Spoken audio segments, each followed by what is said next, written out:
IRKM itu sendiri sebenarnya adalah singkatan dari Elektronik Rencana Kerja dan Anggaran Madrasah. IRKM itu merupakan aplikasi pengelolaan keuangan madrasah, mulai dari perencanaan penganggaran, kemudian realisasi dan penatausahaan, sampai dengan pelaporan dalam satu periode anggaran. Nah, IRKM itu sendiri adalah berbasis elektronik, mulai dari full online, dan nanti juga akan di-develop yang semi online, sehingga dapat diakses oleh semua pihak yang diberi kewenangan untuk mengakses pada satu waktu yang sama. Kemudian dengan adanya IRKM itu memungkinkan untuk melakukan monitoring perkembangan perencanaan dan realisasi dalam satu tahun anggaran yang disebutkan tadi. Kemudian dengan adanya IRKM kita harapkan adanya peningkatan kualitas dalam penggunaan anggaran, sehingga akan meningkatkan kualitas pendidikan madrasah pada akhirnya. Konsep IRKM itu sendiri apa? Nah, konsep IRKM itu sebenarnya berbasis dari EDM. Jadi perencanaan disusun berdasarkan EDM, kemudian dari EDM disusunlah dokumen perencanaan dan penganggaran yang terdiri dari IRKM, kemudian AKB. AKB itu adalah anggaran kas dan biaya, kemudian akan menjadi RKAKL pada akhirnya. Kemudian dari perencanaan dan penganggaran itu sendiri akan masuk ke proses realisasi, penatausahaan dan pelaporan. Nah, nanti di realisasi akan menghasilkan dokumen realisasi dan penatausahaan mulai dari nota yang terdiri dari nota pendapatan, nota pengeluaran, nota pindah buku, nota pajak dan lain sebagainya. Kemudian dokumen yang dihasilkan dari proses realisasi dan penatausahaan adalah BKU atau buku kas umum dan buku pembantu.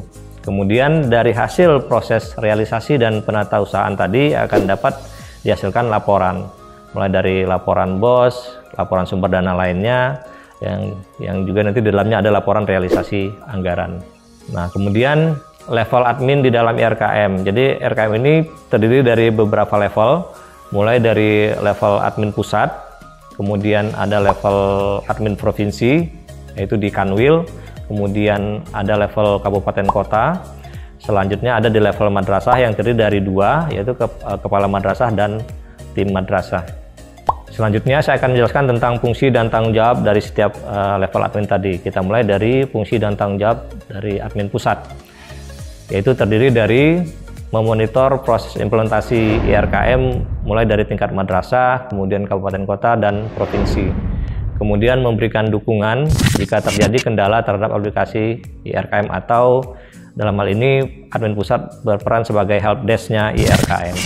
Kemudian admin pusat juga berperan melakukan fasilitasi atau pelatihan serta dukungan bagi tim provinsi, kabupaten kota, dan madrasah secara berjenjang. Kemudian admin pusat juga melakukan pengelolaan user level, mulai dari user level provinsi, kabupaten kota, madrasah, antara lain menambah, mengedit, menghapus, mengaktifkan atau menonaktifkan user level di bawahnya. Selanjutnya admin pusat juga melakukan proses terhadap usulan yang disampaikan oleh admin provinsi, kabupaten kota, dan madrasah. Usulan itu bisa berupa usulan tambahan kegiatan, kemudian usulan tambahan subkegiatan, atau usulan tambahan komponen biaya. Kemudian admin pusat juga berperan untuk melakukan pemuktahiran terhadap aplikasi IRKM. Kemudian admin pusat juga berperan untuk melakukan analisa, kemudian memberi masukan terhadap IRKM yang sudah diinput oleh tim admin madrasah. Nah, selanjutnya adalah penjelasan tentang fungsi dan tanggung jawab dari admin provinsi. Tugas dan fungsi dari admin provinsi antara lain adalah memonitor proses implementasi IRKM mulai dari tingkat kabupaten kota dan madrasah. Kemudian melakukan fasilitasi atau pelatihan dan dukungan bagi tim kabupaten kota dan madrasah secara berjenjang. Selanjutnya adalah melakukan analisa dan memberikan masukan terhadap IRKM yang sudah diinput oleh tim madrasah. Kemudian salah satu fungsi yang cukup penting juga adalah menentukan jadwal input IRKM. Selanjutnya adalah penjelasan tentang fungsi dan tanggung jawab dari admin kabupaten kota. Antara lain adalah memonitor proses implementasi IRKM tingkat madrasah, kemudian melakukan fasilitasi atau pelatihan dan dukungan bagi tim madrasah, kemudian melakukan analisa dan memberikan masukan terhadap IRKM yang sudah diinput oleh tim madrasah, kemudian mendistribusikan nomor register bagi tim admin madrasah. Nomor register ini penting untuk pertama kali login bagi tim admin madrasah. Kemudian menentukan jadwal input dari IRKM. Nah, selanjutnya fungsi dan tanggung jawab admin kepala madrasah. Yang pertama adalah melakukan register bagi madrasahnya sendiri untuk masuk ke IRKM. Kemudian mendaftarkan, mengganti atau mereset password staf yang akan diberikan otoritas untuk akses IRKM. Selanjutnya menghitung jumlah pendapatan berdasarkan sumber pendapatan yang dimiliki oleh madrasah itu sendiri. Kemudian menentukan kegiatan dan subkegiatan. Kemudian melakukan persetujuan atas rincian biaya dan AKB atau anggaran kas dan biaya yang sudah disusun oleh staf. Kemudian melakukan persetujuan atas nota yang dibuat oleh staf.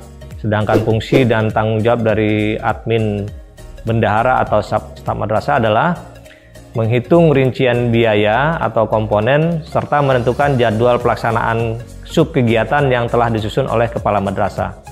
Kemudian membuat nota, mulai dari nota pendapatan, nota pengeluaran, nota pajak, dan lain sebagainya. Kemudian membuat BKU atau buku kas umum dan buku pembantunya. Nah, secara keseluruhan materi BINTEK ini kepada tim inti itu secara berjenjang. Jadi tidak semua tim inti mendapatkan materi yang sama. Materi yang paling banyak itu diberikan kepada tim inti nasional. Yaitu diberikan untuk tim inti nasional, diberikan materi BINTEK untuk tim inti nasional itu sendiri, kemudian juga diberikan materi BINTEK untuk tim inti provinsi, kemudian juga diberikan materi BINTEK untuk tim inti kabupaten, kota, kemudian diberikan materi BINTEK untuk tim inti madrasah. Kenapa tim inti nasional itu perlu mendapatkan materi secara keseluruhan? Karena nanti tim inti nasional ini yang akan memberikan pelatihan secara berjenjang kepada tim inti provinsi, kemudian tim inti provinsi memberikan secara berjenjang kepada tim inti kabupaten kota, kemudian tim inti kabupaten kota memberikan pelatihan kepada tim inti madrasah. Nah, kalau untuk tim inti provinsi, materi yang akan diberikan adalah materi BINTEK untuk tim inti provinsi itu sendiri, kemudian materi BINTEK untuk tim inti kabupaten kota, kemudian materi BINTEK untuk tim inti madrasah. Sedangkan untuk tim inti kabupaten kota, materi BINTEK yang akan kita sampaikan adalah materi BINTEK untuk tim inti kabupaten kota itu sendiri, kemudian materi BINTEK untuk tim inti madrasah. Nah, sedangkan untuk tim inti madrasah, dia akan mendapat satu materi saja, yaitu materi BINTEK tim inti madrasah. Demikian penjelasan pendahuluan tentang apa itu IRKM, mulai dari pengertian sampai level jenjang adminnya sampai materi BINTEK yang akan disampaikan.